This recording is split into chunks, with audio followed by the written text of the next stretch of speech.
মন্তেশ্বর বিধানসভা কেন্দ্রের তৃণমূল কংগ্রেস প্রার্থী সিদ্দিকুল্লাহ চৌধুরী তিনি তার মনোনয়নপত্র পেশ করেন কালনার এসডিও অফিসে। আর মনোনয়নপত্র পেশ করার পরেই তিনি কর্মীদের নিয়ে কর্মী সম্মেলন করেন। মহিলা এবং পুরুষদের আলাদা আলাদাভাবে তিনি কর্মী সম্মেলন করেন। এই সম্মেলনে বিভিন্ন সাংগঠনিক কাজ তাদের কিভাবে করতে হবে সে কথা বলেন মন্তেশ্বর বিধানসভা কেন্দ্রের প্রার্থী সিদ্দিকুল্লাহ চৌধুরী।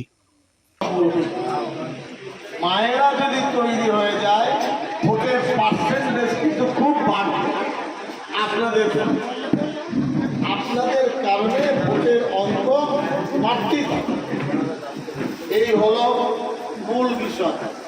আমি চাইছি দু তিনজন পরিচয়টা ধরো না।